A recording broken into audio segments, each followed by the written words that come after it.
सोचो एक आदमी जिसके इशारों पर पूरा स्टॉक मार्केट बचा भी सकता है और गिरा भी सकता है। ना वो प्रेसिडेंट है ना प्राइम मिनिस्टर, फिर भी पूरा देश उस पर डिपेंड करता है। जब बैंक गिर रहे हो, गवर्नमेंट फेल हो चुकी हो और लोग पैनिक में हो, तब सिर्फ एक नाम लिया जाता है, जेपी मॉर्गन। ये कहानी सिर्फ पैशन की नहीं है, ये कहानी है रियल पावर की। जेपी मॉर्गन 37 में अमेरिका में जन्म हुआ बंदा। उनके पिता इंटरनेशनल बैंकर थे। मॉर्गन का बचपन नॉर्मल बिल्कुल नहीं था। यूरोप में एजुकेशन, अकाउंटिंग, फाइनेंस, डिसिप्लिन, बचपन से ही नंबर और कंट्रोल की तगड़ी ट्रेनिंग।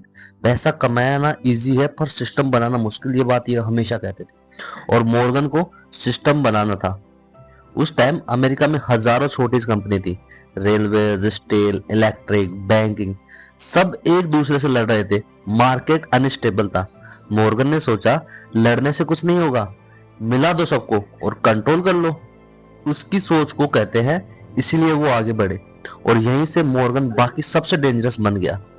मॉर्गन ने क्या किया, छोटी छोटी कंपनी खरीदी, कॉम्पिटिटर को मर्ज कराया और लॉस वाली फर्म बंद कर लाई और एक स्ट्रॉन्ग मैनेजमेंट बना।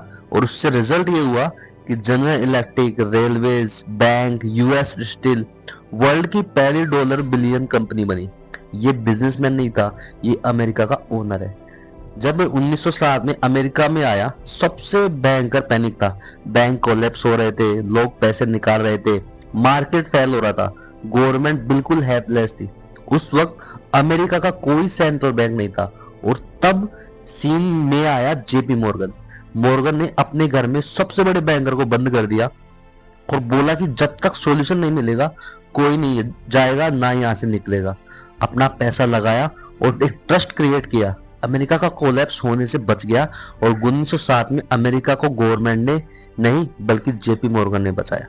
उस टाइम लोग ये बोलने लगे, सेंट्रल बैंक नहीं है पर जेपी मॉर्गन है। उनकी एक हाँ मार्केट ऊपर, उनकी एक ना मार्केट नीचे।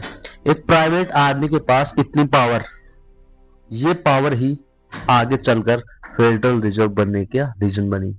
पावर के साथ दुश्मन भी आते हैं। मॉर्गन पर लगाया गया इल्जाम, मोनोपोली, कैपिटलाइजेशन, डेमोक्रेसी।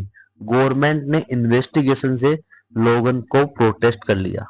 सिस्टम उनके बिना चल ही नहीं सकता था। मॉर्गन का फेमस कोट है, gold is money, everything else is credit. पैसा ट्रस्ट पर चलता है, इमोशनल मार्केट डेंजरस होता है और स्टेबिलिटी सबसे बड़ी वैल्यू है।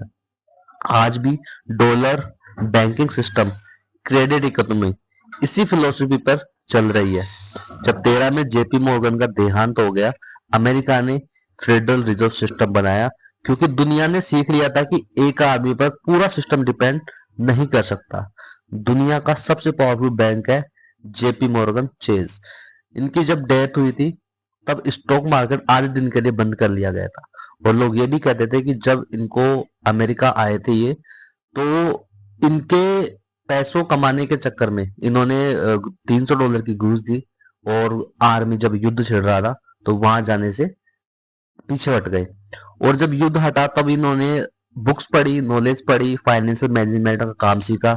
और उसके बाद जब इन्होंने सस्ते हथियार खरीदकर गवर्नमेंट को महंगे दामों में बेचे थे, तब इनको कांग्रेस ने कहा था देशद्रोही।